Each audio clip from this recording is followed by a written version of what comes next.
Sahabat terima yang terkasih dalam Kristus, salam damai, salam sejahtera untuk kita semua.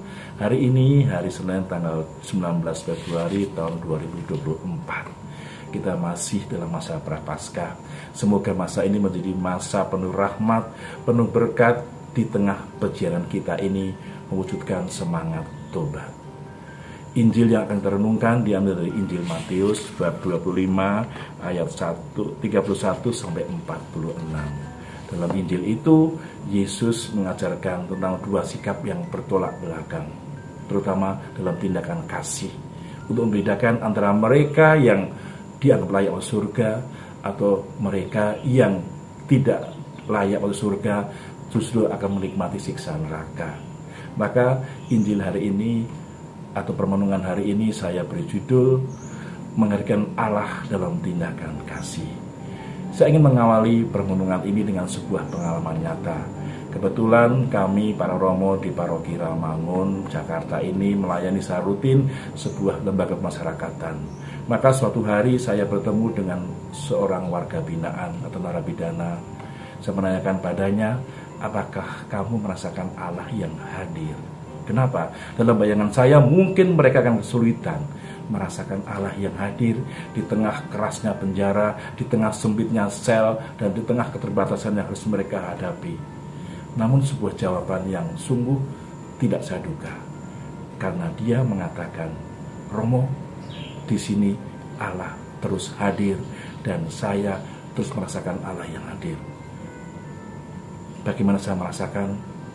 Dia mengatakan, Romo, dalam sel kami ada 8 orang dengan latar belakang berbeda, entah agama, entah kasus yang telah kami lakukan sehingga kami di penjara. Namun satu semangat yang kami hidupi adalah berusaha menciptakan suasana kasih di tengah sel yang sungguh tidak mengenakan ini, Romo. Apa yang kami lakukan? Ya, kami mencoba saling memperhatikan satu sama lain. Ketika ada yang sedang sakit, kami mencoba mengobati dengan berbagai cara, memberikan obat atau yang lain. Ketika ada yang sedih, kami menghibur mereka. Ketika ada yang sedang galau atau kangen sama keluarganya, ya kami mencoba menghibur, menyemangati dia. Atau ketika ada yang membutuhkan, kita memberi sesuatu yang kita miliki. Seperti kalau ada dalam kunjungan keluarga, ada yang menerima oleh-oleh, ya kita bagi bersama. Ya, itu adalah cara kami agar terus merasakan suasana kasih di tempat yang mungkin pikir orang tidak ada kasih di situ. Namun kami suruh merasakan Allah yang hadir dalam suasana kasih tadi. Dalam Injil, sahabat terima yang terkasih dalam Kristus, kita mendengar bagaimana Yesus mengajar orang-orang yang dianggap layak untuk masuk surga. Itu mereka yang peka, mereka yang tergerak, mereka yang mau mengeluarkan tangan kasihnya kepada yang sungguh membutuhkan. Digambarkan pada mereka yang dipenjara, yang sakit, yang lapar, yang haus, atau orang asing. Sikap berbagi kasih itulah yang Yesus kehendaki dilakukan oleh semua orang. Maka Yesus bersabda, segala sesuatu yang kamu lakukan untuk salah seorang dari saudaraku yang paling hina ini, kamu telah melakukannya untuk aku. Dan sebaliknya, ketika ada seorang yang walaupun melihat orang-orang yang sungguh membutuhkan zaman kasih Allah, ada orang miskin, menderita, di penjara, atau juga orang haus, kelaparan, namun duduk diam tidak berbuat sesuatu, ya, dianggap sebagai orang yang tidak melakukan tindakan kasih, dan orang inilah yang dianggap tidak berhak menikmati suasana surgawi. Sebaliknya, seperti tadi, orang yang melakukan tindakan kasih bagi mereka yang membutuhkan zaman kasih Allah, mereka lah yang menikmati suasana kasih surgawi, karena mereka berusaha menghadirkan Allah dalam tindakan kasih. Dan tentu kemampuan mereka untuk melakukan tindakan kasih itu karena mereka terlebih dahulu merasakan kasih Allah dalam hidupnya.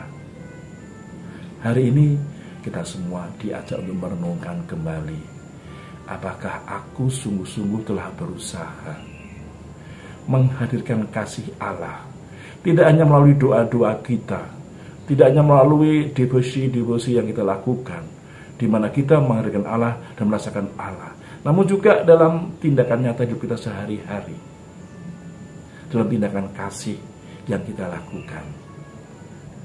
Ada sebuah lagu dalam bahasa Latin yang mengatakan, di mana ada kasih, di situ Allah hadir. Oleh karena itu, sahabat yang terkasih dalam Kristus, masa Prapaskah adalah masa di mana kita diajak untuk merasakan kasih Allah yang sungguh luar biasa. Kasih Allah yang sungguh-sungguh meneguhkan kita, membimbing kita, juga menegur kita ketika kita berbuat salah. Maka dengan pengalaman kasih ini, kita diajak juga untuk membagikan, meneruskan kasih Allah itu kepada orang-orang yang ada di sekitar kita.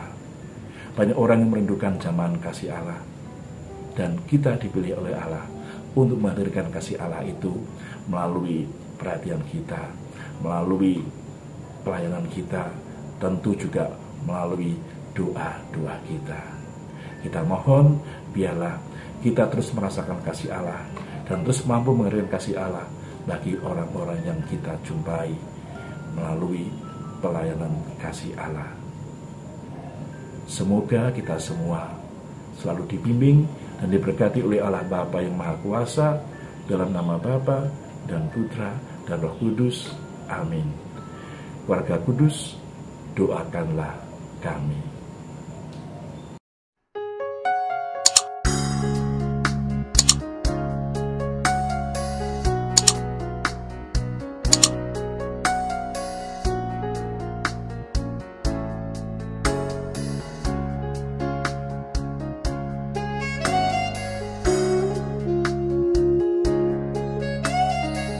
Sahabat Rema, sampai jumpa dalam program berikutnya.